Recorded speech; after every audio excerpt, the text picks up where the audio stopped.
اگه به دنبال راز جوان ماندن ستارگان هالیوودی هستی، پس این ویدیو برای توه. تو این ویدیو به اکسیر جوانی میپردازیم که به طرز عجیبی در دست هسته. آب، اما نه هر آبی. 10 تا از گرونترین آب معدنی هایی که رازهای پشت پرده زیادی دارند. شماره 1. کانادیپ. برخلاف خیلی از آب معدنی هایی که قیمت بالای اون به خاطر طراحی خاص و لوکس اون هست، اما کانادیپ بیشتر تمرکزش روی خود آب معدنی هست. آب معدنی های اون از صخره های یخی 1000 ساله در مسیر هاوایی هست که پس از تصفیه چند مرحله‌ای با قیمت $400 به فروش میرسد. شماره 2. واس. در بیشتر رستوران‌های لوکس و گران قیمت دنیا، آب با برند واس با طراحی بطری خاص و معروفش ارائه میشه. این آب معدنی در کشور نروژ در شهری به همین نام تهیه و در سراسر دنیا فرستاده میشه که قیمتش حدود $4. شماره 3. اویان. یکی از شرکت‌های محبوب و مشهور آب معدنی اویان هست که این شرکت به خاطر همکاری با طراحا و هنرمندان معروف هست که از چشمه‌های آب در فرانسه تهیه شده و باید برای خرید این آب معدنی $7 هزینه کنید. شماره 4. باران تاسمانی. تفاوتش با برندهای دیگه اینه که شرکتش ادعا میکنه آب اون مستقیما از آسمان و آب باران تهیه میشه که تقریبا $10 قیمت داره. شماره 5. آکوادکو.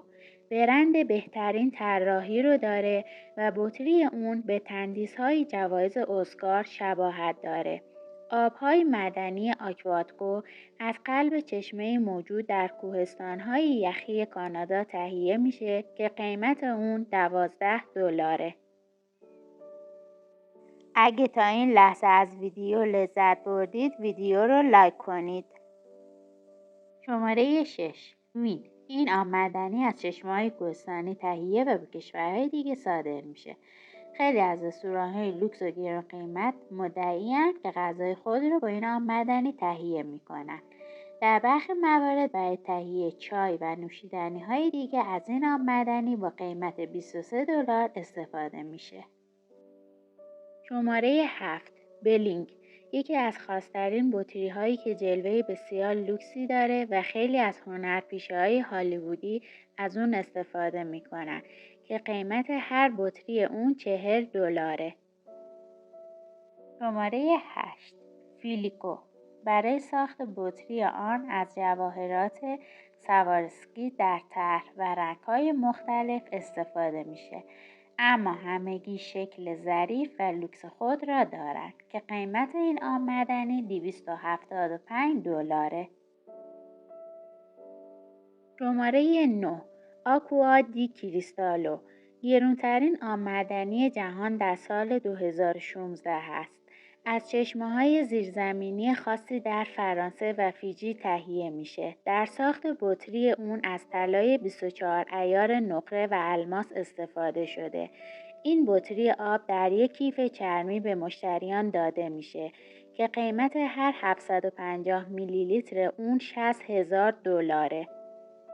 به نظرتون طراحی کدام یک از این آب معدنی ها بهتر بود؟ لطفاً کامنت کنید. شماره 10. کونا نیگاری. از آبهای شیرین ژاپن و هاوایی تهیه، دارای مواد معدنی مفیدی چون منیزیم و کلسیم هست. برای کاهش وزن، درمان بیماری‌های پوستی و کاهش استرس مفیده. ساختار اون ساده و درمانیه. قیمتش هم $402.